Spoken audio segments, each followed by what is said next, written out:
আসসালামু আলাইকুম রহমতুল্লাহি বারাকাত।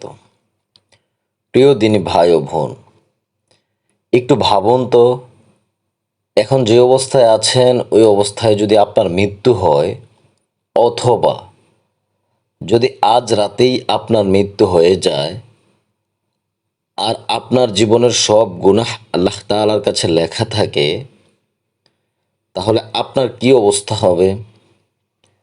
শুধু একবার কল্পনা করুন, কবরের অন্ধকার, হাসরের ময়দানের ভয়াবহ দৃশ্য, সেই দিন যখন বাবা মা, ভাই বোন, সন্তান কেউ কারো কোনো উপকারে আসবে না। তখন শুধু একটাই রাস্তা, আল্লাহর কাছে কান্না করে গুনাহ মাফ চাওয়া। এই ভিডিওতে আমি আপনাদের এমন কিছু দোয়া শিখিয়ে দিব, এমন কিছু আমল শিখিয়ে দিব ইনশাআল্লাহ, যা প্রিয় নবী সাল্লাল্লাহু আলাইহি ওয়াসাল্লাম নিজেই শিখিয়েছেন, যা কোরআনেও আছে, যেগুলো যদি আপনার অন্তর থেকে পড়েন আপনারা, ইনশাআল্লাহ আল্লাহ তাআলা আপনার জীবনের সকল গুনাহগুলি মাফ করে দেবেন ইনশাআল্লাহ। তাই ভিডিওটা শেষ পর্যন্ত ধৈর্য ধরে দেখার জন্য বিশেষভাবে অনুরোধ রইল। প্রিয় দিনী ভাই ও বোনেরা, আমাদের জীবনে জেনে অথবা অজানা আমরা কত গুনাহ করে থাকি।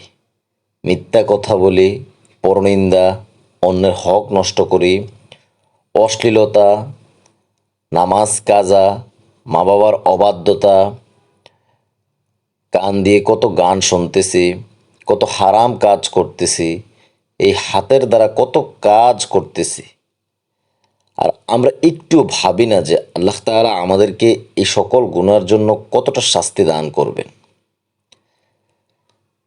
সূরা আন-নাজমের ৩১ নম্বর আয়াতে আল্লাহ তাআলা বলেন, যে ব্যক্তি খারাপ কাজ করেছে সে তার শাস্তি ভোগ করবেই। অর্থাৎ আমাদের প্রতিটি গুনাহ আল্লাহর কাছে লিপিবদ্ধ হচ্ছে।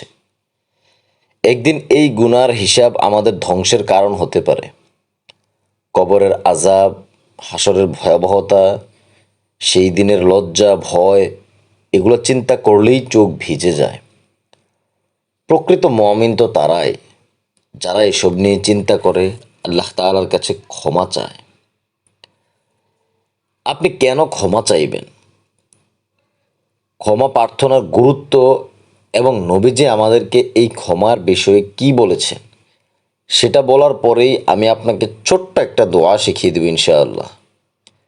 যেই দোয়াটা আপনি যদি অন্তরের অন্তঃস্থল থেকে আজকে দিনে অথবা রাতে শুধুমাত্র একবার পাঠ করতে পারেন, আল্লাহ তাআলা আপনার এই দোয়ার ওসিলায় সকল গুনাহগুলি মাফ করে দিবেন ইনশাআল্লাহ। দেখেন, প্রিয় নবী সাল্লাল্লাহু আলাইহি ওয়াসাল্লাম ছিলেন সর্বশ্রেষ্ঠ মানুষ,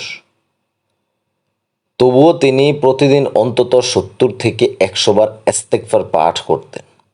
বুখারী শরীফের হাদিস। যেখানে একজন শ্রেষ্ঠ মানুষ, আল্লাহ তাআলার নবী, প্রতিদিন ৭০ থেকে ১০০ বার আল্লাহ তাআলার কাছে ক্ষমা চাইতেন, সেখানে তো আমাদের উচিত অন্তর থেকে কাঁদা, অনুতপ্ত হওয়া এবং আল্লাহর কাছে ফিরে আসা এবং সারাক্ষণ তার কাছে মাফ চাওয়া। আবু দাউদ শরীফে এসেছে, নবী করিম সাল্লাল্লাহু আলাইহি ওয়াসাল্লাম বলেছেন, যে ব্যক্তি ইস্তেগফার করে আল্লাহ তাআলা তাকে সব সংকট থেকে মুক্তি দেন, তার সব দুঃখ দূর করে দেন এবং এমন জায়গা থেকে রিজিক দান করেন যা সে কল্পনাও করতে পারে না।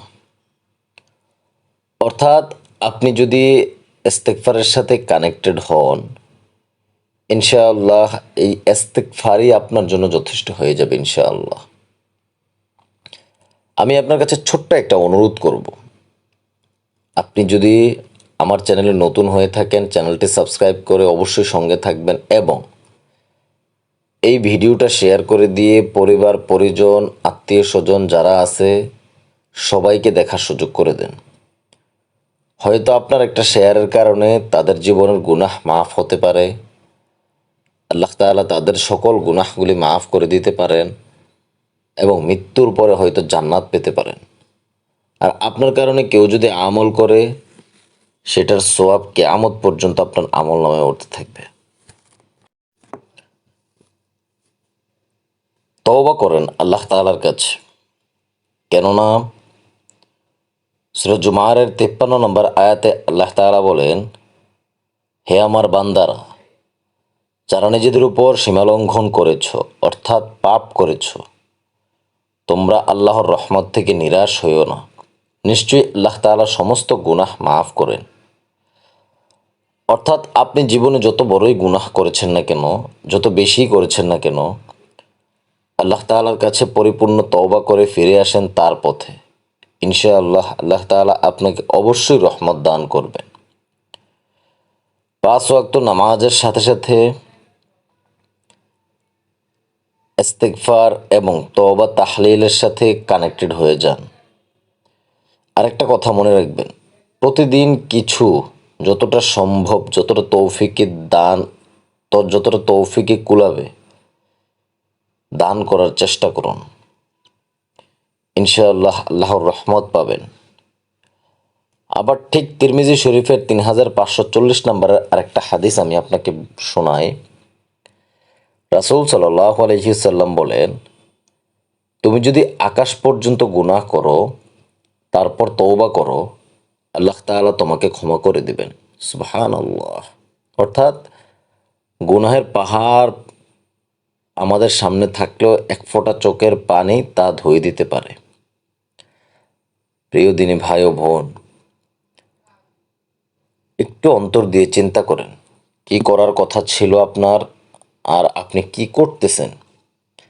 আপনার জীবন কেমন হবে, আপনার চলাফেরা কেমন হবে, সব কিছু পবিত্র কোরআনে দেওয়া আছে। কতটুকু মানতে পারতেছেন এই কোরআনকে, জীবনটা কতটুকু সাজাতে পারতেছেন কোরআনের নিয়ম অনুযায়ী। এই ছোট্ট দোয়াটা সবসময় পাঠ করবেন, অন্তত এখন একবার পাঠ করেন। সেই দোয়াটা কি, রব্বি গফিরলি ওয়ারহামনি ওয়া আতুবু আলাইয়া।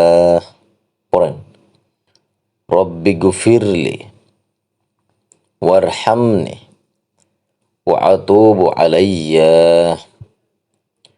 হে আমার প্রতিপালক, আমাকে মাফ করুন, আমার প্রতি দয়া করুন এবং আমার তওবা কবুল করুন। কি সুন্দর অর্থ দেখেন।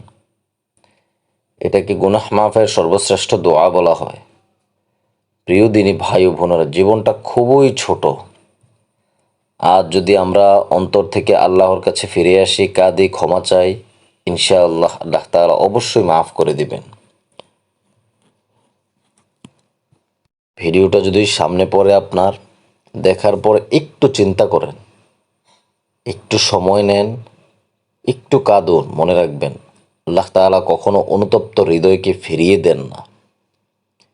হাত তুলে দেন তার কাছে, দিয়ে বলুন, হে আল্লাহ, আমার মতো পাপী এই দুনিয়াতে আর কেউ নেই। জীবনে কত গুনাহ করেছি, তার হিসাব আমার কাছে নেই। তুমি যদি তার জবাব আমার কাছে চাও, আমি তোমাকে জবাব দিতে পারবো না। তুমি তো মালিক, মাফ করার মালিক তো একমাত্র তুমি। তুমি আমাকে ক্ষমা করে দাও এবং দুনিয়া ও আখিরাতের জন্য যথেষ্ট হয়ে যাও তুমি আমার জন্য। তাহাজ্জুদের সময় হাত তুলে দিয়ে দোয়া করেন, ইনশাআল্লাহ আল্লাহ তাআলা অবশ্যই অবশ্যই মাফ করে দিবেন। ভালো থাকবেন। আসসালামু আলাইকুম ওয়া রাহমাতুল্লাহি ওয়া বারাকাতুহু।